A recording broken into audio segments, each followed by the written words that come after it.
national trend that has pushed transgender issues into the political spotlight, despite less than 1% of the population identifying as trans. Here and Now student journalist Jane McCauley heard from the perspective of someone who is trans about the repercussions of this climate on the trans community. It's difficult to know that those conversations are happening, and it's difficult to feel so powerless. It's difficult to have people talking about your identity like it's something to be feared or hated or boxed away, hidden. 24-year-old B identifies as queer and trans. My identity is something beautiful and to be celebrated. That stark difference is difficult to live with. B uses both he and they pronouns and has chosen to conceal their identity and name on account of their safety. Their daily life is shifting under the new presidential administration. There are only two genders, male and female. Within a week of being in office, President Trump issued executive orders banning trans people from women's sports, the military, and defunding youth gender-affirming care.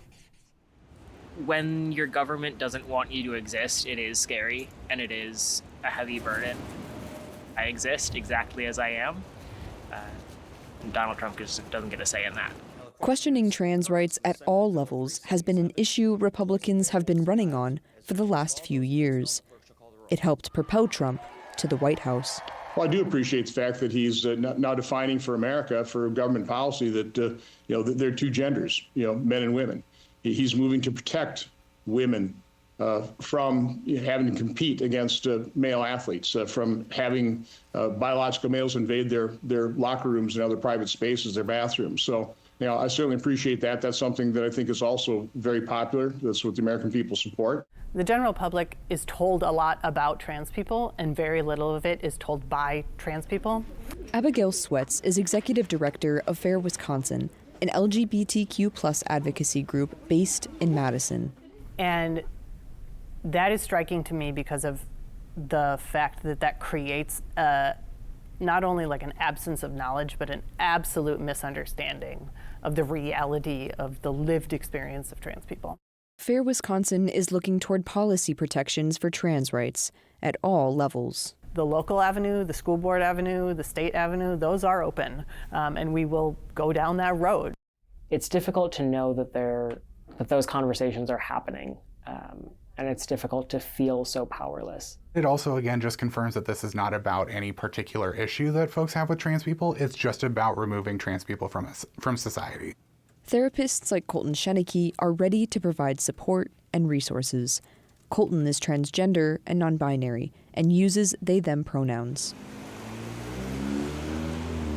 Their practice is based in the small city of Menominee, where access to LGBTQ providers is already limited. You probably got to go out to the big city to access that. We've been thinking about, people having increased demand, increased need, also trying to be thoughtful about people, not dropping off if they start to feel hopeless.